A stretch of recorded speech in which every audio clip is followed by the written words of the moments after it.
खुलुमबाय लोगोफोर गिबि गिबियावनो आंनि चेनेलाव नोंथांमोन बयखौबो बरायग्रोनाय जाबाय। लोगोसे दिनै आङो दङ नाहरगुरि एलपि स्कुलाव दंफैयो आरोना, नाहरगुरिनि सरकारि एलपि स्कुलाव। दा बे स्कुलनि फोरोंगिरि सारमोना माने बुंनाय लेखायै आं माने आर्ट खालामनो फैदों आरोना। सम गैयिनि थाखाय आं माने दसे आर्ट खालामबाय थादों आरोना। दा मा आर्ट खालामनांगौ आं बेखौ नोंथांमोननो फारियै देखायलांसै आरोना। दा जाबाबो जायाबाबो हाबाबो हायाबाबो माने एसे माने नाजानायनि गेजेरजों आं आर्ट खालामनो नागिरदों आरोना। नैबेयाव आसामनि मान सावगारि एरनो होदों आरोना।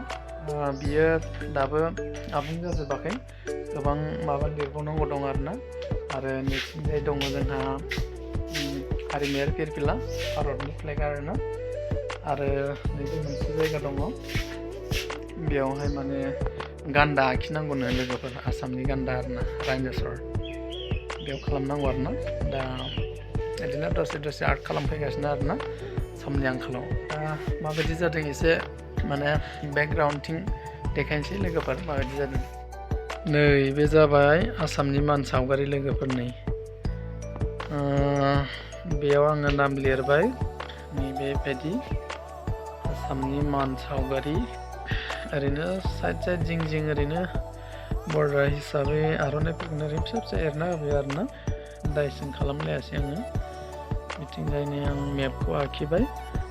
बेफोराव मोनफ्रोमबो जिल्लानि मुंखौ लिरनांगौ लोगोफोर, जिल्लानि मुंखौ लिरथ'वाखै आङो। ओमफ्राय बिथिं दिगखौ फोरमायबाय, नै सा सानजा खोला सोनाब। दा बेयाव मोननैसो खामानि दंबायो आरोना, होमबानो जोबसिगोन बेयाव। आरो नैबेथिं जाबाय जोंनि हारिमायारि फिरफिला, भारतनि फिरफिला आरोना। लोगोफोर बेयाव खामानियाथ' जोबनाय बायदियानो जाबाय, खिन्थु नैबे जि खुन्था नङा होमबाना, फिरफिलानि खुन्था, बेखौ आङो एसे माने गाहायाव लाबोबावगोन, नायनो एसे स' जानायनि आरोना। दा जायगानि एसे प्रब्लेम जाबाय। अब्लाबो खुन्थियाखौ नायनो मोजां नुनायनि थाखाय एसे गोलाव आखिबावगोन आरोना। बेनिफ्राय हारिमायारि फिरफिला, जायखौ माने एसे गोजौआवसो लिरनांगौमोन आङो, जायगानिबो आंखालखाय आं बेयाव लिरबाय आरोना। इंराजिनि लिरनो सानदोंमोन आङो, नाथाय गथ'फ्रा फरायनानै जाहाथे एसे बुजिनो हानाय बायदि साननानै आङो माने बर'निखौनो लिरजोब्बाय आरोना। आरो जोंहा नैबेयाव माने गान्दा आखिनांगौ आरोना, गान्दा। दा माला आखिनाय जायो नायनोसै। जायखिया आं बेखौ बेबायदि खालामना दोनजोब्बाय आरोना। कालारखौ जायखिजाया फोरोंगिरि सारा बेजोंनो फुननो थिननायखाय आं बेजोंनो फुनना होबाय आरोना। नैबेयाव खुन्था दं लोगोफोर, बे खुन्था थानायनि थाखाय एसे दिगदार जासिगोन आं पेन्टिं आर्ट खालामनो थाखाय। दा आंनि गोसो बायदिबा बेयाव माने बेलेग कालार लागायगौमोन आरोना बेकग्राउन्डआव। दा जेखियानो जादोला, नै बेफोरो सोबावबो बेकग्राउन्डआव बिदिनो होनांबाय आङो।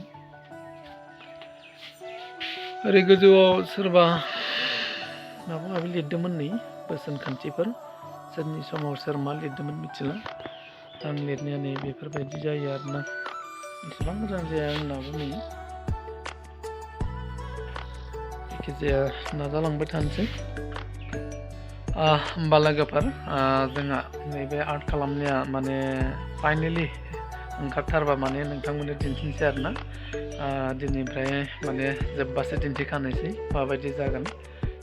मासे गान्दा आखिबावनांगौ दंमोन नालाय, बेखौ आखिखांबा माने दिन्थिनोसै आरोना नोंथांमोननि सिगाङाव। अब्ला लोगोफोर बेखिनियावनो दोनथ'बाय भिडिअखौ।